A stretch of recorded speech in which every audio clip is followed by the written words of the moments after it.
বিশ্বের সবচেয়ে বড় মুসলিম জনগোষ্ঠীর দেশ ইন্দোনেশিয়া। দেশটিতে কেনাকাটার সবচেয়ে বড় মৌসুম ঈদ। দক্ষিণ পূর্ব এশিয়ার বৈচিত্র্যময় অর্থনীতিতে ঈদের সময় ব্যাপক চাহিদা তৈরি হয় প্রসাধনী সামগ্রীর। ক্রেতাদের বাড়তি চাহিদা মেটাতে ব্যবসায়ীরাও হাঁটেন ভিন্ন পথে। এই সময়টাতে আকর্ষণীয় ছাড় ও নিত্য নতুন পণ্যের সমাবেশ ঘটান ব্যবসায়ীরা। যে কোনো উৎসব এলেই মানুষের রূপচর্চার প্রবণতা বেড়ে যায়। ঈদের সময়ও ইন্দোনেশিয়া ও মালয়েশিয়ায় রূপচর্চার সামগ্রীর বহুগুণ কদর বাড়ে। অন্যান্য কেনাকাটার মতোই প্রসাধনী সামগ্রী কেনার হিড়িক পড়ে যায়।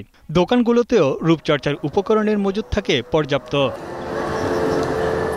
ইন্দোনেশিয়ার বাজার গবেষণা সংস্থার তথ্য বলছে, দেশটিতে এবার রমজান মাসে ত্বকের যত্নের প্রসাধনী ও মেকআপের বিক্রি বেড়েছে 20%। গত বছরের তুলনায় দেশটিতে ভোগ্যপণ্যের বিক্রি বেড়েছে 1%-এর বেশি।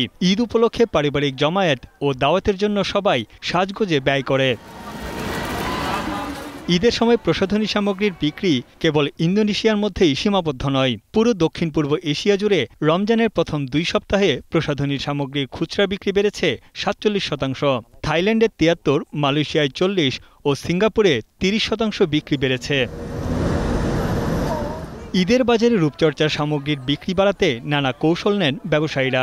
ইন্দোনেশিয়ান অনেক কোম্পানি অফলাইনের পাশাপাশি অনলাইনেও ঝুঁকছে। নামিদামি ব্র্যান্ডগুলো ই-কমার্স সাইট, ফেসবুক, টিকটকের মতো অনলাইন প্ল্যাটফর্মগুলোতেও প্রচারণা চালায়। ঈদ ঘিরে ইন্দোনেশিয়ার বাজারগুলো জমজমাট থাকে। স্থানীয় খাবার, পানীয় ও পোশাকের দোকানে ক্রেতাদের ভিড় বাড়ে বহুগুণ। গত বছরের তুলনায় এবার ক্রেতা সমাগম অনেক বেশি। Kalau dari hari-hari sebulan-bulan sebelumnya memang ya naik ada 50% sih. Beli dong, karena kan untuk menjamu tamu kan harus pakai kue. Jadi mau nggak mau ya kita harus siapkan kuenya gitu. Walaupun harga mahal gimana pun kita usahakan gitu.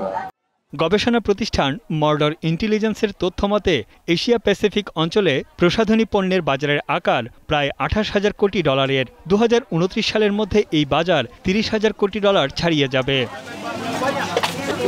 Tanvir Johnny, এখন বিশ্ব।